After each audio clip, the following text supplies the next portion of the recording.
Bueno, pues vamos a seguir adelante y como les decía, uno de los temas de actualidad tiene que ver con Oumuamua, porque no se ha hablado mucho de Oumuamua, afortunadamente, y en este programa tampoco.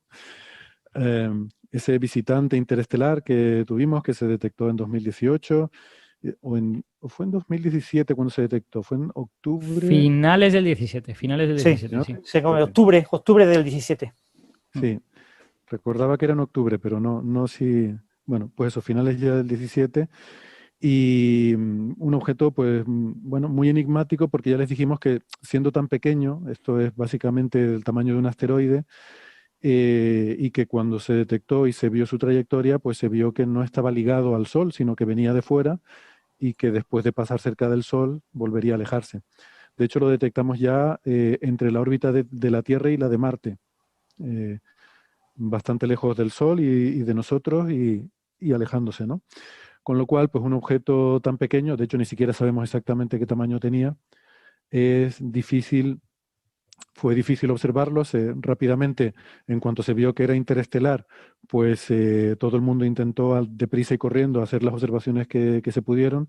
Aquí tuvimos a Julia de León, que nos decía que ella tenía concedido tiempo en el Gran Telescopio Canarias para situaciones así en el que pudiera surgir algún objetivo de oportunidad, pero en ese momento pues estaba en un tiempo de estos de mantenimiento en el que se estaban haciendo mejoras o cambios, reparaciones, no sé muy bien, y no lo pude observar, ¿no? Tuvo esa mala suerte. Y luego, pues, por ejemplo, el telescopio infrarrojo de Spitzer, cuando ya intentó observarlo, pues ya también estaba tan lejos que de hecho Spitzer no observó nada. Y bueno, como hay tan poquitas observaciones, siempre les hemos dicho que esto generó bueno, había mucha incertidumbre y cuando no se sabe mucho sobre algo, pues eso da pie a toda clase de posibles especulaciones. Siempre hago la analogía que es como cuando ves una sombra pasar, que la ves por el rabillo del ojo, que pasó muy rápido y que cuando fuiste a mirar ya había pasado, ¿no? Entonces, bueno, ¿qué era esa sombra? Pues vaya usted a saber, es complicado. Pero Eh, para mí lo importante, Héctor, es, ¿hoy vamos a hablar de Oumuamua de verdad o vamos a hablar de Avi Loeb, que es de lo que hablamos siempre que hablamos de Oumuamua? No, hoy vamos a hablar de Oumuamua. Fíjate, Bien. estoy contento por eso.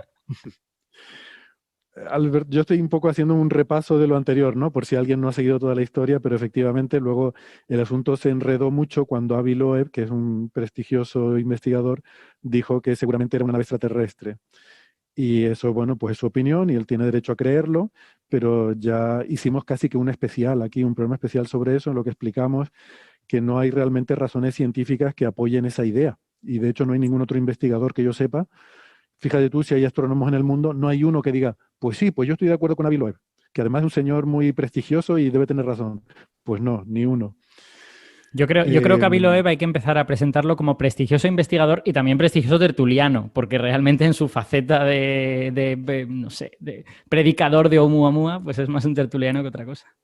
bueno, volviendo a Oumuamua, la razón por la que es noticia ahora es porque, bueno, Avi Loeb listaba una serie de lo que él llama anomalías, nombraba a Loeb bueno, en sus artículos y luego también en el libro este que escribió, que se está vendiendo creo que muy bien, nombraba 5 supuestas anomalías y aunque realmente aquí las estuvimos comentando, ¿no? Y estuvimos viendo que no eran tan anómalas estas anomalías a las que él se refería y que de hecho 2 de ellas realmente están relacionadas. Una de ellas realmente no es anomalía ni es nada, es que no encajaba con un cálculo que había hecho él hacía 10 años. En fin, y que por otra parte es el primer objeto interestelar que detectamos. Hasta cierto punto es esperable que cuando tú detectas el primero de una cierta clase, pues es normal que encuentres cosas peculiares. Mm, Pero bueno, como decía en aquel momento, eh, una cosa es que algo pueda tener peculiaridades y otra cosa es que tengamos que decir que es extraterrestre. Creo que ponía aquel ejemplo de si voy al parque y veo un chaval que tiene piel oscura y ojos verdes, puedo pensar que es peculiar, porque no es lo habitual, pero no voy a decir que es un extraterrestre. En fin, que no parecía justificado, ¿no? Les hablamos de ese artículo de revisión que salió publicado en Nature Astronomy por un grupo de expertos que se reunieron en un congreso para debatir sobre Oumuamua y habían llegado a la conclusión de que, bueno, teniendo en cuenta lo malas que eran las observaciones, todas esas supuestas anomalías de Oumuamua eran básicamente explicables por nuestra falta de información y que ninguna de ellas eran algo no visto en el sistema solar. O sea, que todas esas peculiaridades las conocemos en otros objetos naturales, por supuesto, del sistema solar, en asteroides, ¿no? En rocas, como decía Loeb. Es que son rocas. Y eh, también depende de con qué, dentro del rango de incertidumbre que hay, depende de con qué parte del rango tú te quedes. Si tú te quedas siempre con la parte que te interesa y sesgas, haces eso que se llama cherry picking, pues puede parecer que es algo muy raro. Pero bueno, lo importante, una de las cosas que no sabemos realmente sobre Oumuamua es su tamaño, porque hay una degeneración entre el tamaño y cuánta luz refleja, ¿no? Una degeneración quiere decir que puede ser que sea muy grande y refleje poco, o que sea más pequeño y refleje más. Nosotros solo vemos un punto y el brillo que viene de ese punto.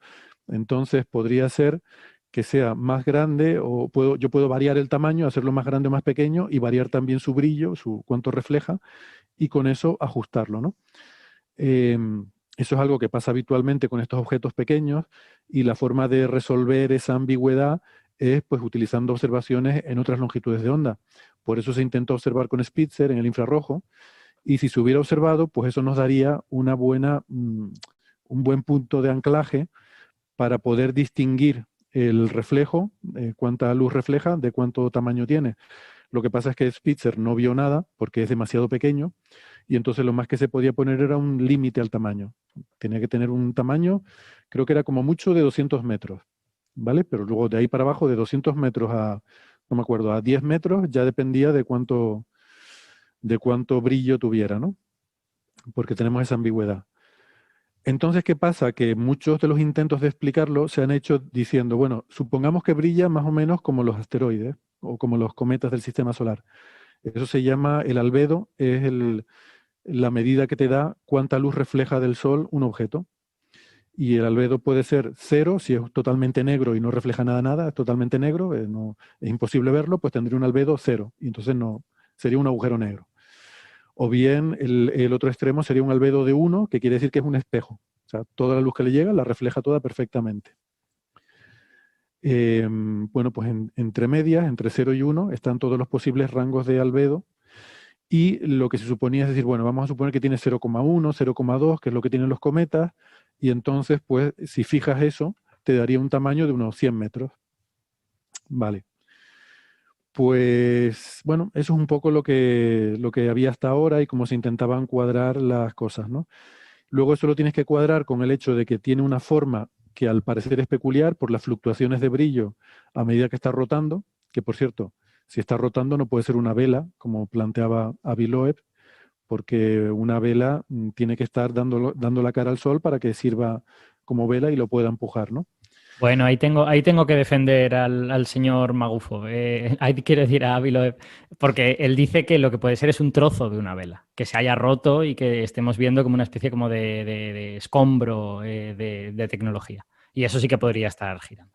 Vale, pero ahí viene entonces mi contra a tu contraargumento, que es el hecho de que él defiende que es una vela por el hecho de que se observó la otra anomalía que menciona, una aceleración no gravitatoria. Es decir, Oumuamua, cuando lo vimos, la trayectoria que tenía no era una trayectoria, digamos, newtoniana o kepleriana, producida por la gravedad del Sol, sino que tenía una ligerísima aceleración en la dirección opuesta al Sol. Mm. Y además una aceleración que iba o que era compatible con una ley del cuadrado de la distancia. O sea que cuanto más lejos está, más pequeña es la aceleración. Hago énfasis en que es muy pequeña esta aceleración, es menos de 1000 veces más pequeña que la aceleración gravitatoria. O sea que realmente, si es una propulsión, es una birria de propulsión, porque con eso propulsas muy poco, ¿no? Pero bueno, Loeb decía que esa aceleración era debida a que era una vela y era impulsada por la radiación solar. Y entonces es a lo que yo voy. Si para explicar la aceleración diciendo que es una vela, la vela tendría que estar orientada al Sol, que eran los cálculos que le había hecho, era asumiendo que era una vela, y le salía que tenía que tener unos milímetros de espesor para que pudiera tener esa suficiente área, de tal manera que el impulso que recibiera de la radiación solar le permitiera eh, tener esa aceleración. Pero claro, si encima está rotando, pues ya la cosa no funciona, ¿no? Esto creo que no ha sucedido nunca y no estoy seguro de que vaya a volver a suceder, pero voy a defender a Avi Loeb por segunda vez en el mismo programa. Eh, Tengo la sensación, y a lo mejor se me está escapando algo, de que si fuese un pedazo de una vela que estuviera girando, entiendo que solo impulsaría cuando le diera el sol por una de las caras, a lo mejor por las dos, pero pongamos que solo es una, pues digamos que podría tener aceleración solo cuando la cara correcta esté dando al sol y durante el resto del tiempo la aceleración anómala sería cero. Así que lo que veríamos sería como el promedio a lo largo de la rotación de la aceleración que el sol le da. ¿Eso es posible? Sí, pero entonces tendrías que rehacer el cálculo porque el cálculo era asumiendo que está orientada, que está cara al sol con la camisa Sí. nueva. Entonces, Madre. si, si no fuera el caso, pues entonces tendría que ser una vela mucho más grande porque entonces digamos que la superficie efectiva que ofrece el sol es menor. Porque además hay Sí, que decir que no está rotando de forma eh, con una rotación decente en torno a uno de sus ejes, ¿no? Sino que está lo que se llama tumbling, o sea, sí. de forma aleatoria. Con lo cual, digamos que tendría que ser todavía mucho mayor en cuanto a área. Y entonces, para cumplir con los otros requisitos, tendría que ser todavía mucho más fina. Y recordemos que ya era unos milímetros con el cálculo de Eso es Loeb, ¿no? cierto. Eso es cierto. Bueno, lo que es sorprendente es que Loeb no ha planteado eso en ningún momento. O sea, que se ha olvidado de ese problema completamente, ¿no? Hombre, porque Así para que, eso tendría que hacer un cálculo de verdad.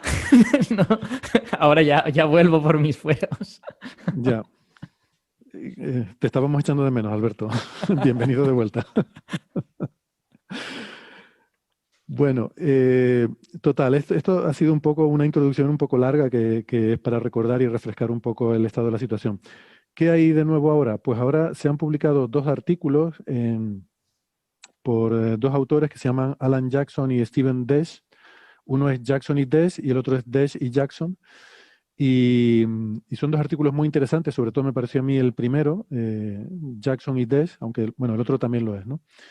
Pero el primero me interesó más a mí y lo leí en un poquito más de detalle. Y estos artículos lo que hacen es, o sobre todo el primer artículo, lo que hace es dar una explicación que encaja todo lo que sabemos de Oumuamua dentro de una hipótesis que es muy plausible y muy razonable y que además no solo encaja todo lo que se ha observado y todo lo que no se ha observado, o sea, ellos asumen que las observaciones son suficientemente buenas y fiables como para que nos podamos creer dentro de la incertidumbre de cada observación, nos lo podamos creer todo.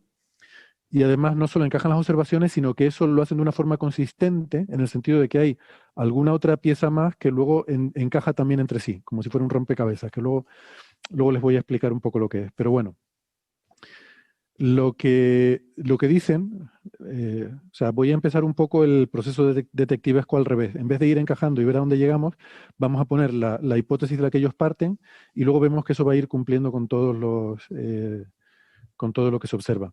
Lo que ellos parten es decir, esto lo que es un trozo de hielo de nitrógeno. Ya había habido una propuesta anterior de que era hielo de hidrógeno, pero esa propuesta tenía problemas. Sí. Entonces ellos lo que hacen es que cambian el material. Dicen, no, esto es hielo de nitrógeno, nitrógeno molecular, N2, ¿vale? El mismo nitrógeno que hay en el aire de la Tierra, pero congelado. Bueno, el primer problema que tenía la hipótesis del hidrógeno es que no conocemos superficies de hidrógeno molecular en el sistema solar y sin embargo sí conocemos superficies con, bueno, no de nitrógeno puro, pero sí con una cantidad bastante grande de nitrógeno en forma de hielo. Así que bien, es algo que hemos visto. Claro, es algo que hemos visto. Además, el bloque de hidrógeno no hubiera sobrevivido el viaje por el medio interestelar, Sí. mientras que el de nitrógeno sí, ellos lo han calculado y no tiene ningún problema. De hecho, el De nitrógeno, hecho, a ver, probablemente eso es parte de la razón por la que no hemos visto hidrógeno en forma de hielo en el sistema solar, porque si alguna vez lo claro, hubo, pues se habrá evaporado ya después de miles de millones de años de sol. claro, no es estable. Además, es que, claro, la evaporación del hidrógeno se produce a temperaturas bajísimas, o sea, Claro. es muy, muy inestable.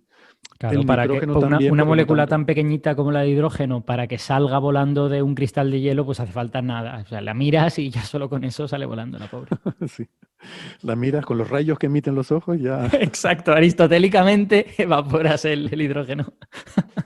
Entonces, ellos lo que dicen es que los cuerpos más lejanos del sistema solar, obviamente los que están más fríos, como Plutón, Plutón, el 90% de la superficie de Plutón, esto lo sabemos ahora de que ha ido New Horizons por allí, es nitrógeno molecular, es hielo de nitrógeno. O sea, este bloque estaría hecho de algo como la superficie de Plutón.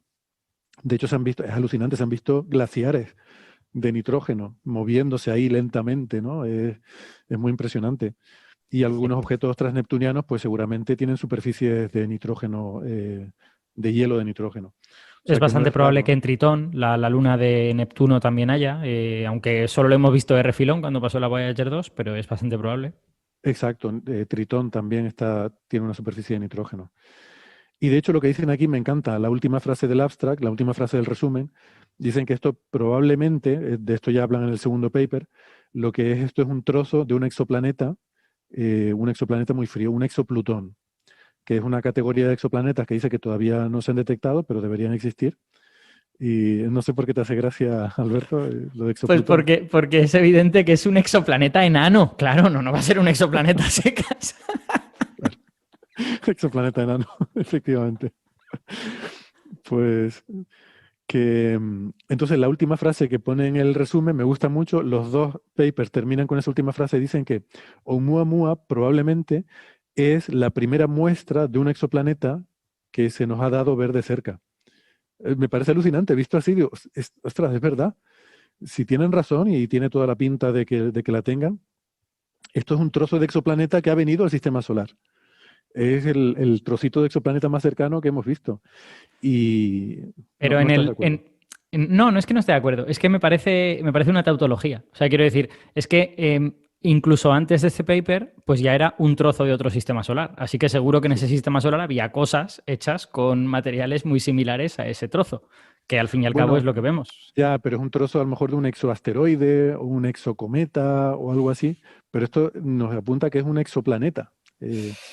Bueno, también hay que recordar que está hablando de cuerpos del cinturón de Kuiper, ¿no? Entonces, no Mm, todos los cuerpos del cinturón de Kuiper en nuestra civilización son considerados planetas enanos, solo unos exacto, poquitos. Entonces, exacto. podría ser un trozo de un cuerpo del cinturón de Kuiper, pero que no llegara a ser de categoría de exoplaneta enano para los habitantes del exoplaneta dominante de su sistema solar. Eso es verdad. Bueno, en fin, que no, es verdad. Además, acabas de apuntar, Alberto, que Tritón también tiene una superficie de nitrógeno. O sea, también podría ser una exoluna o algún otro exoobjeto. Pero bueno, es cierto. A mí es Sí, que Tritón se supone que es un cuerpo del cinturón de Kuiper que capturó Neptuno. Exacto. mm, sí, pero es una luna, no es un planeta. O sea que Pero no, claro, tiene categoría de luna porque claro, el planeta es enorme. sí, no tiene por qué ser un planeta necesariamente, pero creo que, y en eso entran en el segundo paper, que yo no me lo leí en tanto detalle, donde hacen los cálculos de probabilidad y lo que dicen es que, bueno, que lo más probable, supongo que por la abundancia que se pueden producir de estos objetos, es que sea un trozo de un fragmento de un planeta, ¿no? También el hecho de que haya un impacto puede darte la velocidad necesaria para arrancarlo de su sistema, ¿no? Que también es otra de las dificultades, cómo expulsas estos objetos. Puede ser por una interacción gravitatoria, pero también a lo mejor por un gran impacto. Sí. De Bueno, hecho, en el propio Plutón, ¿no? ¿Os acordáis del corazón, la estructura que tenía? Había sospechas de que era una estructura muy reciente, ¿no? Mm. Para ujú, que sea reciente en la superficie de Plutón, necesariamente tiene que ser resultado de un impacto reciente, ¿no? tiene que ser un Exacto. impacto, claro, porque volcanes no podría ser.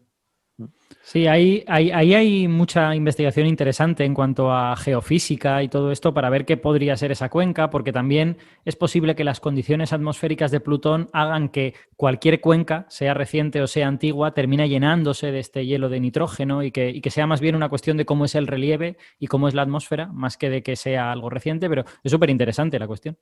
Mm. Bueno, pues volviendo a este paper de Jackson y Desch, está muy bien porque ellos parten bueno, primero hacen un repaso de las anomalías de Oumuamua, ¿no? Diciendo que lo mismo que decíamos antes, que tampoco es algo tan extraño. Y lo que hacen es, ellos se replantean esto, en vez de intentar fijar primero el albedo y a partir de ahí determinar otras condiciones, dicen, vamos a ver, no conocemos el albedo, pero está relacionado con el tamaño. Y hay una cierta proporción entre los dos, dada por las restricciones observacionales que tenemos. Pero además también sabemos que hay esta aceleración no gravitatoria. Y esa aceleración no gravitatoria depende también del tamaño y depende de qué esté hecho. Entonces, el de sabemos, pero el tamaño, el albedo y la aceleración gravitatoria están relacionados entre sí. Entonces hay como tres relaciones diferentes y al final ellos lo ponen todo en función de el albedo. Dicen, vamos a dejar, les recuerdo que el albedo es el brillo, ¿no? Cuánta luz refleja. Se vamos a considerar que es un parámetro libre, una incógnita, es nuestra X. Y todo lo demás lo referimos a ese parámetro. Que podrían haberlo referido al tamaño o podrían haberlo referido a otra cosa, pero bueno, lo refirieron al albedo. Y ellos asumen, efectivamente, igual que hace Loeb, que no es un objeto alargado con forma de puro, como se suele ver en las ilustraciones, sino que es, como parecen sugerir las observaciones, más bien una tortita, un objeto plano, aplastadito. Pero que las proporciones nos las da la curva de luz, pero que el tamaño es lo que hay que averiguar, ¿no? Es esa escala que es desconocida.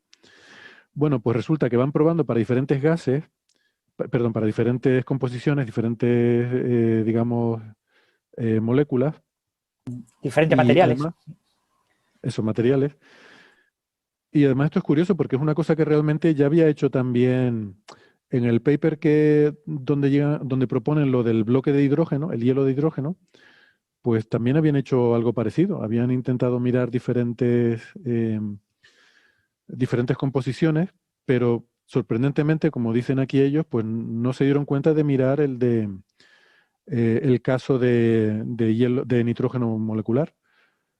O sea que fue como una especie de olvido, ¿no? Probablemente si no se les hubiera olvidado a los otros autores hacer el probar con eso, pues este artículo no se hubiera hecho porque se hubieran dado cuenta en aquel artículo de que el nitrógeno te funcionaba muy bien. Bueno, pues cuando cogen y meten todo esto digamos, en la coctelera matemática, pues lo que hacen es que ponen lo que sale en la figura 1, que está muy bonita. La figura 1 te pone un poco la aceleración no gravitatoria que se produce cuando estos vapores, no lo he dicho, por cierto, esta aceleración no gravitatoria ocurre habitualmente en los cometas porque al acercarse al Sol se evapora la parte de la cara que da al Sol y entonces eso genera un impulso en la dirección contraria, ¿no? Y, por cierto, la aceleración de Oumuamua está dentro del rango típico de los cometas. Lo que pasa es que no se observó que emitiera gases, con lo cual, pues, sugiere que la composición debe ser diferente a la de los cometas porque si hubiera emitido gases que son típicamente cometarios, como agua o monóxido de carbono, pues eso en principio se debería haber observado. En principio, dependiendo de otras cosas que no sabemos, como el tamaño y demás. Por eso digo que Héctor, todo una confuso. pregunta en ese sentido. Cuando se hace una observación de un cuerpo, sea un Oumuamua o cualquier otro, que se cree que puede tener carácter cometario, ¿no se buscan, digamos, emanaciones de nitrógeno? ¿No es, digamos, el gas más interesante? ¿No se suele hacer? ¿Se buscan otras cosas? Es que creo que es muy difícil de detectar. El nitrógeno es prácticamente transparente. Ajá, vale. Entonces, salvo que tenga, yo qué sé, un espectro de transmisión o de emisión o algo así, es muy difícil que lo veas una vez que se ha evaporado. Ese gas de Vale. nitrógeno es casi invisible, es muy transparente. Ujú. Entonces, bueno, en esta figura lo que representan es en el eje X el albedo tomado como esa variable independiente. Entonces, para cada valor de albedo entre 0 y 1, pues con eso, una vez que pones el valor, ya fijas el tamaño. Una vez fijado el tamaño, ya fijas cuánto se evapora porque lo calculan. O sea, calculan la termodinámica a la distancia a la que se encuentra del Sol, cuánto se va evaporando, etcétera. Y entonces te sale una curva de para cada valor de albedo cuánto es la aceleración gravitatoria que deberías tener. Y eso lo comparas con la que se observa y resulta que ciertas composiciones como oxígeno, dióxido de carbono, etcétera, no produce suficiente aceleración, mientras que otras composiciones sí. Por ejemplo, el nitrógeno sí que te da la aceleración que necesitas. Y lo bonito de esto es que la curva del nitrógeno corta en 2 puntos el valor observado. O sea, hay dos posibles valores de albedo, uno que está en torno a 0,1 y otro que está en torno a 0,60 y algo, entre 0,6 y 0,7. Y entonces, ¿qué pasa? El primero lo puedes descartar porque si fuera 0,1 tendría que ser demasiado grande el objeto, si tuviera un albedo tan pequeño, y sería demasiado grande. Pero sin embargo, el otro valor, el que está en 0,7, resulta que es estupendo porque primero es el albedo real del nitrógeno, del hielo de nitrógeno, ¿vale? El hielo del nitrógeno es muy, muy reflectante, tiene ese albedo, y el tamaño que te sale es un tamaño que es consistente con las observaciones, saldría un tamaño de 40 y pico por 40 y pico por 7 metros en los tres ejes, o sea que es Nice. bastante aplanado, como efectivamente se pensaba que era, y, y además te encaja con la aceleración no gravitatoria observada. Y estas tres cosas que te encajan no tendrían por qué haber encajado. ¿Vale? Me explico. Por ejemplo, en el primer valor del albedo no encajaba, el del 0,1. Ujú. Y este 0,7 sí que encaja. O sea, te encaja el albedo real de ese material con el tamaño que tiene que tener y con la aceleración no gravitatoria. Entonces, no solo eres capaz de explicar lo que sale, sino que digamos que es como que tienes una predicción. O sea, eres capaz de encajar otra pieza en el rompecabezas que en principio no tendría por qué haber encajado si no fuera la respuesta correcta. Y esto a mí Sí, me parece que da mucha confianza. por decirlo de una manera un poco más crítica con los que somos teóricos, uno muy a menudo desarrolla un modelo para que se ajuste a tus datos. Entonces es normal que una cosa te coincida. Cuando ya te coinciden más de una, empiezas a decir, oh, esto puede que sea interesante, sobre todo cuando te coinciden cosas que no has pedido al principio que te coincidan, ¿no? Que tú Ujú. pides que te coincida algo y luego resulta que te coinciden más cosas. Oye, pues eso está muy bien. Exactamente. O sea que simplemente con asumir que esto está hecho de nitrógeno, pues ya de repente todo encaja y se explican todas las observaciones. Es muy interesante porque, como digo, ellos calculan toda la termodinámica del proceso y entonces pueden reconstruir la historia pasada de Oumuamua antes de que lo hubiéramos detectado. Y hay otra figurita también que me gusta mucho, que es la figura 2, en la que reconstruyen cosas como, por ejemplo, la masa. Porque según este objeto se ha ido acercando, se ha ido evaporando, por eso tiene una aceleración, porque se ha evaporado parte. Y bueno, pues pueden estimar que al principio pues tenía como 20 veces más masa cuando entró en el sistema solar y al acercarse al Sol ha perdido mucha de esa masa hasta que, bueno, hizo el paso por el perihelio y luego ya después de pasar por el perihelio se ha mantenido bastante constante la masa final. También la forma, porque lo que ocurre es que al irse evaporando se achata. Eh, Esto es así porque es relativamente fácil de entender, porque si no es una esfera perfecta, si tiene un poquito de deformación y tú te imaginas que tiene una cara que es mayor que las otras caras, pues esa cara que es mayor resulta que tiene más evaporación, simplemente porque cuando al rotar queda expuesta al sol, por ahí se va a evaporar más. Entonces, al evaporarse más de esa cara, lo que haces es que se acorte en el eje perpendicular, porque lo estás evaporando más de esa cara. Entonces, aumentas la asimetría. O sea, este proceso de evaporación tiende a aumentar la asimetría de un objeto.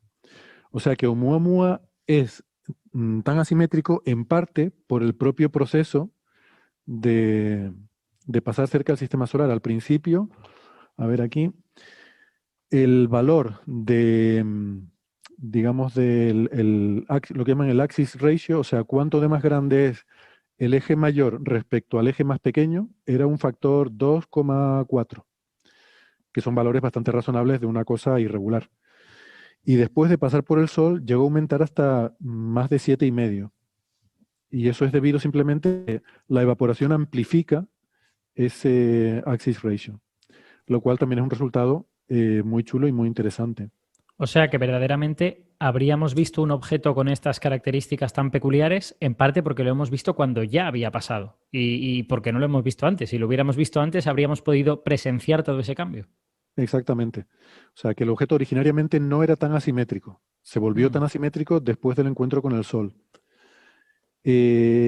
Además, otra cosa importante es la temperatura, porque el hielo de nitrógeno solo es estable por debajo de 50 grados de 50 Kelvin, que en centígrados es menos 223.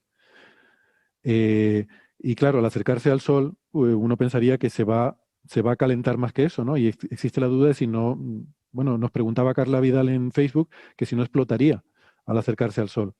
Y la respuesta es que no, porque se calienta primero la superficie y el calor tiene que propagarse desde fuera hacia adentro. Y resulta que tarda mucho en hacerlo. Es muy lenta esa difusión del calor, sobre todo porque lo que tú calientas en la superficie inmediatamente se evapora. Con lo cual, según se va calentando, se va evaporando y no contribuye. De hecho, hay un enfriamiento evaporativo, que es el efecto botijo, que es bueno, es la razón por la que nosotros sudamos. Cuando tú te pones agua en la piel, esa agua al evaporarse enfría, ¿sabes? El proceso de evaporarse se lleva calor y es muy eficiente. El caso del agua, pues no recuerdo ahora, pero se lleva un montón de calor cuando se evapora. Por eso sudamos para enfriar nuestra piel, ¿no? Y por eso también cuando salimos de la piscina o de la playa nos da mucho frío, porque esa agua que tenemos sobre la piel se evapora y nos deja muy frío. Hmm. Pues algo parecido pasa con esto también, que al evaporarse, digamos que las moléculas calientes se van y quedan atrás solamente las más frías. Se produce una selección que lo que hace es enfriar la superficie. Y todo eso combinado mantiene la integridad del bloque. Ellos hacen el cálculo, y está también en esta figura, de la temperatura a la que se pone la superficie, y apenas llega en el punto de máximo acercamiento, que además varía muy rápidamente, ¿no? Solamente durante 20 días o algo así está en ese máximo acercamiento, llega a ponerse a 45 Kelvin la superficie. O sea que no tiene problema en mantener la integridad térmica este objeto.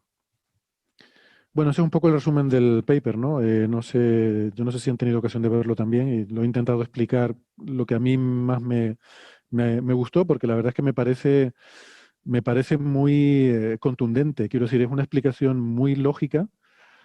Y luego además, luego viene un segundo paper en el que además te hacen la estadística de los objetos que se espera que entren al sistema solar y es que los números cuadran. O sea, esto es totalmente esperable que pase, no es nada extraño.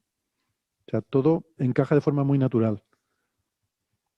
Bueno, a mí lo que más me interesa y más chulo me parece de este paper es precisamente lo que acabas de decir, que encuentra explicaciones para cosas que parecen raras utilizando argumentos que son completamente normales. O sea, que no hace falta recurrir a cosas extraordinarias, a pesar de que tenemos una evidencia que, bueno, pues no sé si es extraordinaria, pero sí es peculiar, ¿no? Y eso nos devuelve un poco al terreno de que hay veces que vemos cosas que nos resultan extrañas, pero que son perfectamente explicables. Simplemente hay que pensar un poco y hacer los cálculos bien y al final uno llega a una explicación fácil, entre comillas, o que no es particularmente extraña. Y eso creo que en comparación con nuestro amigo Avi Loeb, que en cuanto ve algo extraordinario dice, tiene que ser extraordinario, pues creo que nos devuelve un poco los pies a la tierra y eso está bien. Bien.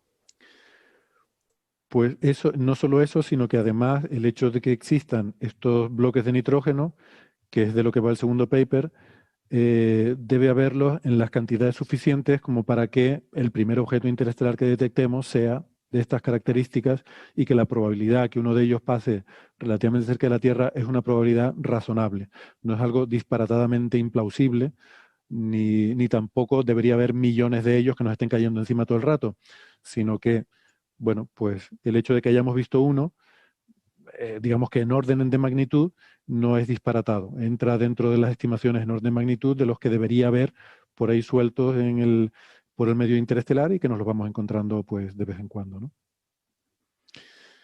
Muy bien, pues a mí la verdad que me gustó mucho esto y yo creo que esto zanja bastante la polémica de Oumuamua, ¿no? Tuvo suerte Loeb de que esto no se publicó hace un mes cuando estaba su libro a punto de salir, porque si no le hubiera arruinado las ventas del libro.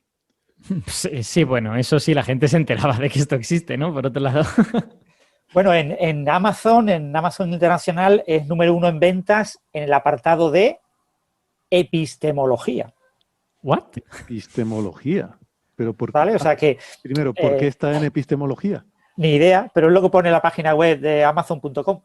Bueno, epistemología, para nuestros oyentes que no sean duchos en filosofía, es la rama de la filosofía que estudia el conocimiento, básicamente. El cómo obtener conocimiento, qué es conocimiento y qué no. Claro. que es lo contrario de la despistemología, que es cuando andas muy despistado y no tienes ni idea de nada, que es donde yo creo que debería haber ido este libro. Sí, pero que podía estar, yo qué sé, no sé dónde estarán los libros sobre extraterrestres y cosas así, pero yo creo que estarán en otra categoría. No sé cómo se llamará la categoría correspondiente, ¿eh? En podcast sería la categoría de misterio, pero De misterio, sí. no sé si en libros existe esa misma categoría, ¿no? Una categoría de ufología o algo así, pero parece que está en la categoría de razonar sobre el sistema científico y sobre los ataques que reciben bueno, algunos científicos. claro. No, pero tiene sentido, ¿eh? Porque realmente, como tú sueles decir, Francis, el libro sobre Oumuamua habla poco. Casi todo es sobre crítica del método, bueno, del método no, crítica de la comunidad científica. Sí, debería Pero estar en realmente, sociología entonces, ¿no? No en epistemología.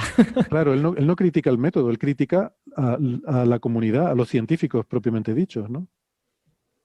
Quizás Sí, no debería lo estar sé. más. Yo creo que es evidente que Avi Loeb ha vendido muy bien su producto y ha conseguido engañar a mucha gente en ese sentido. No porque él esté tratando de vendernos algo que no es verdad, sino porque nos ha colado, por un lado, una cosa que habla de otra cosa completamente distinta y ha generado mucho interés con ello. O sea, a nivel de vender su producto ha sido muy exitoso. A nivel de lo que dice en ese producto, pues... Sí, yo suelo destacar eso, que este tipo de artículos que requieren como pensar las cosas muy bien y pensarlas después de haber digerido muchas ideas, es muy difícil que surjan a los pocos meses de que se descubra algo, ¿no? Han tardado como 3 años en sacar este análisis, ¿no? Y ahora cuando ves el análisis dices, pues es muy convincente. Pues este análisis, ¿por qué no se sacó hace 3 años? Pues porque a veces para hacer ese tipo de análisis que acaban siendo tan convincentes necesitas que mucha gente haya publicado otras cosas y tú, a partir de descartar todo lo anteriormente publicado, ofrecer tus nuevas ideas, ¿no? Claro, es que fíjate que no pueden ser 3 años porque han hecho falta las observaciones previas que se han ido publicando y que han llevado su tiempo. Han llevado a lo mejor, pues típicamente un año. O sea, sacar un paper rápido con observaciones y demás te puede tardar un año mínimo. Es muy difícil que lleve menos que eso, salvo casos un poco extraordinarios. Entonces, ya eso te pone en un año para tener las observaciones en las que se apoya este artículo. Luego encima hay otras cosas como los ajustes a la curva de luz, eh, los cálculos del retroceso producido por los diferentes materiales. Todos han sido a su vez otros papers anteriores en los que este se apoya, ¿no? Entonces, bueno, es como un paper de generación segunda o tercera incluso sobre todo esto de Oumuamua. Pero bueno, sí que ha tardado y efectivamente yo creo que si en aquel artículo anterior sobre el del bloque de hidrógeno se les hubiera ocurrido considerar el nitrógeno, pues es posible que esta explicación la hubiéramos tenido mucho antes, pero por alguna razón no se les ocurrió. Por cierto, Héctor, que he estado mirando el artículo ese del hidrógeno y sí incluyen en la tabla el nitrógeno. Ajá. Y lo plantean como una opción, pero dicen que también es una opción viable, que puede ser nitrógeno, pero su análisis prefiere el hidrógeno. Hay Pues una tablita que te pone los valores y el hidrógeno aparece el primero y el nitrógeno está como el segundo o el tercero. Y ya te digo, en los comentarios lo comentan un par de veces de que también sería aceptable de que fuera de nitrógeno, pero que para ellos es más razonable. También están pensando no en un objeto tipo tortita, sino más en un objeto más alargado.